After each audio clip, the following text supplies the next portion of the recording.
नमस्कार दोस्तों, स्वागत है आप सभी का हमारे इस चैनल गरुड़ धर्मार्थ पर। दोस्तों, अगर आप भी अपनी लाइफ में कुछ नया सीखने की चाह रखते हैं तो इस चैनल को अभी सब्सक्राइब कर लें। दोस्तों, पुत्र प्राप्ति के उपाय के अंतर्गत हम आपके लिए सूत्र लेकर आए हैं जो आपको पुत्र प्राप्ति करने में बहुत ही ज्यादा मदद करेगा। आप इन सूत्रों का प्रयोग करके देखें, अवश्य ही आपको मनचाही संतान की प्राप्ति होगी।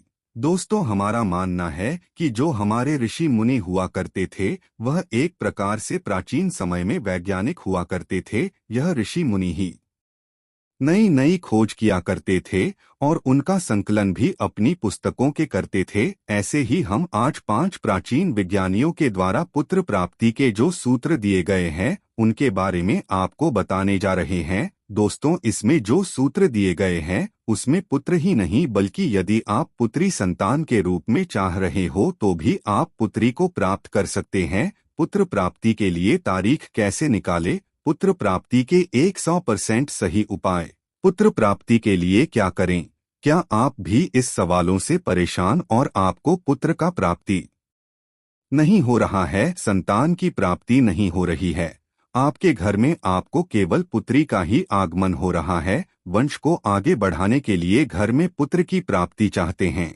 तो आइए दोस्तों, प्राचीन पुस्तकों में जो सूत्र दिए गए हैं उनके विषय में आपको बता देते हैं। आइए जानते हैं। गरुड़ा पुराण के अनुसार पुत्र प्राप्ति के उपाय। गरुड़ा पुराण के अनुसार मासिक धर्म के 4 दिन महिला को अपने पति को चेहरा नहीं दिखाना और पति को भी चेहरा नहीं देखना चाहिए। चौथे दिन के बाद स्नान करके पति पत्नी साथ रह सकते हैं, परंतु संतान प्राप्ति के लिए बिल्कुल भी कोशिश नहीं करनी है। ब्रह्मचर्य का पालन करना है। यह ब्रह्मचर्य आपको 7 दिन तक निभाना है। गरुड़ पुराण के अनुसार 8वें दिन ईश्वर की स्तुति करके संतान प्राप्ति की कोशिश करनी है।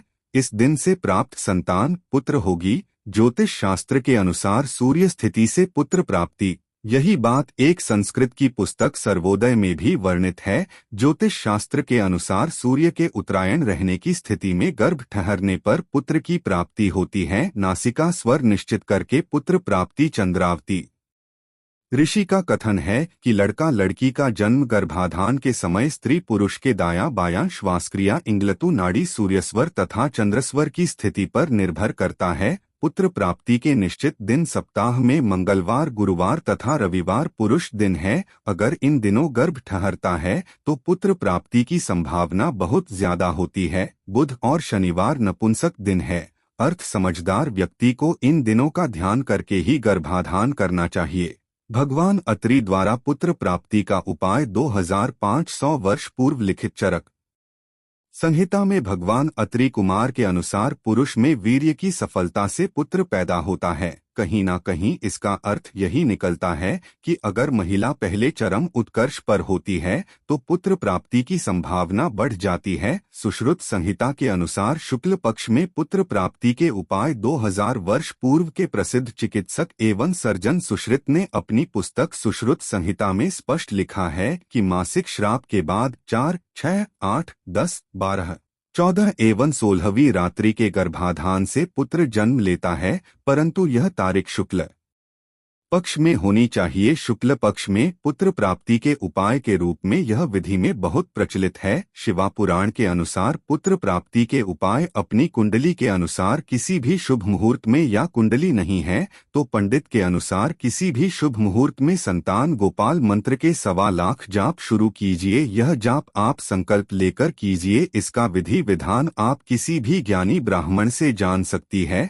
जो आपकी ही आसपास आपको मिल जाएंगे। उनके सानिध्य में इस जाप को पूरा करें। जाप शुरू करने से पहले आप श्री गणेशा नमन अवश्य करें। साथ ही बालमुकुंद लड्डू गोपाल जी भगवान की पूजन करें, उनको माखन मिश्री का भोग लगाएं। मंत्र उकली देव की सूत गोविंद वासुदेव जगत देहि में कन्या कृष्णा। पुत्र प्राप्ति के लिए घरेलू उपाय। पुत्र प्राप्ति के लिए डेट कैसे निकाले, लड़का पैदा करने का उपाय। पुत्र प्राप्ति के उपाय। पुत्र प्राप्ति के लिए हमें क्या करना चाहिए। बहुत से ऐसे लोग हैं जिनको सिर्फ का ही प्राप्ति हो रहा है, उनके घर वंश वृद्धि में बाधा है, उनके घर में संतान का उत्पत्ति नहीं हो रहा है। लोग तरह तरह के उपाय कर चुके हैं, फिर भी पुत्र की प्राप्ति नहीं हो रहा है, जिसके कारण लोग डॉक्टर से या मंत्रोच्चार या जो कुछ भी लोग बताते हैं उसको करते हैं, परंतु फिर भी उनको निराशा ही हाथ लगती है। संतान प्राप्ति के लिए नियम। संतान प्राप्ति के लिए जो भी माता इच्छुक है उनको कुछ नीचे बता नियम को पालन करने की जरूरत है। जो भी स्त्री पुत्र को जन्म देना चाहती है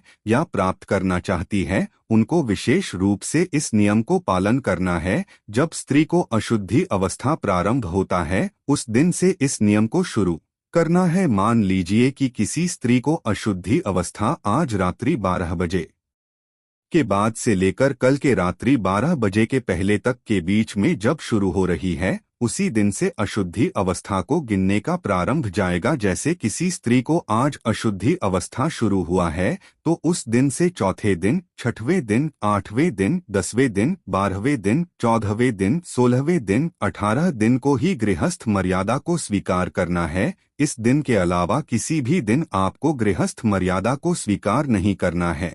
इस नियम को आप कड़ाई से पालन करेंगे तभी यह 100% काम करेगा। जैसे यदि किसी स्त्री को अशुद्धि अवस्था आज रात्रि 12 बजे शुरू हुआ तो उसको आज से 4 दिन गिनती करना है। यदि किसी स्त्री को अशुद्धि अवस्था आज रात्रि के 12 बजे के 1 मिनट पहले, 2 मिनट पहले, 5 मिनट पहले भी शुरू हुआ तो उसको कल से ही 4 दिन गिनती करना है।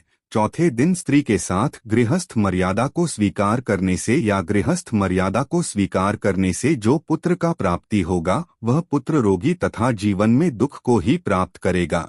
छठवें दिन गृहस्थ मर्यादा स्वीकार करने से जो पूर्व जन्म लेगा वह पुत्र रोगी होगा, कुकर्मी होगा तथा उसको जीवन भर परेशानी ही परेशानी का सामना करना पड़ेगा। 8वें दिन गृहस्थ मर्यादा को स्वीकार करने से जो पुत्र जन्म लेगा, जो संतान उत्पन्न होगा वह संतान अच्छे स्वभाव वाला, अच्छे विचार तथा एक सजीवन उच्च विचार वाला संतान होगा। 10वें दिन गृहस्थ मर्यादा को स्वीकार करने पर जो पुत्र या संतान होगा वह पुत्र में तथा उसके जीवन में दुख का सामना नहीं करना पड़ेगा तथा उसके जीवन में धन या लक्ष्मी का कमी नहीं होगा।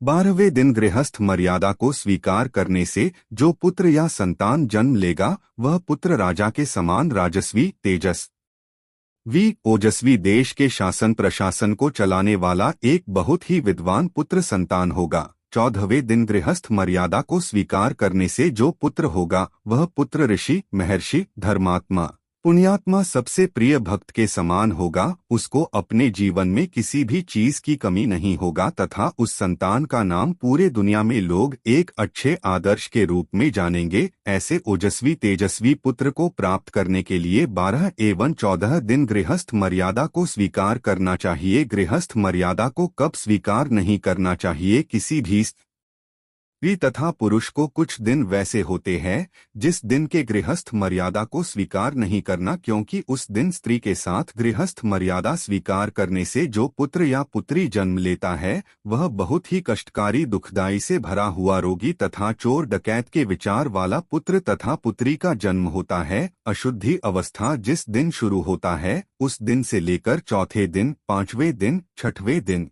7वें दिन, 13वें दिन स्त्री के साथ गृहस्थ मर्यादा स्वीकार करने से जो पुत्र या पुत्री जन्म लेता है वह अच्छे विचार, अच्छे व्यक्तित्व तथा रोगी पुत्र या पुत्री नहीं होता है। इसलिए इस दिन को छोड़कर बाकी जो दिन बतलाया गया है उस दिन स्त्री के साथ संबंध बनाने से, गृहस्थ मर्यादा को स्वीकार करने से जो पुत्र या पुत्री जन्म लेता है वह तेजस्वी, ओजस्वी होता है। गृहस्थ मर्यादा को चौथे दिन, 6वें दिन, 8वें दिन, 10वें दिन, 12वें दिन, 14वें दिन, 16वें दिन, इस दिन के अलावा आप किसी भी दिन 12 बजे रात्रि के बाद 1 मिनट या 2 मिनट के बाद भी आप गृहस्थ मर्यादा को नहीं करेंगे।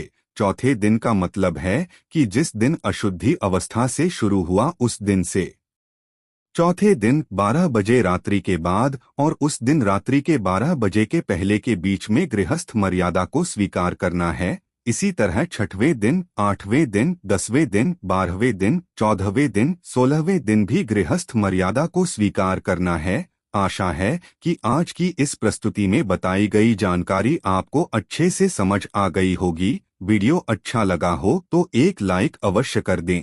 धन्यवाद वीडियो के अंत तक बने रहने के लिए।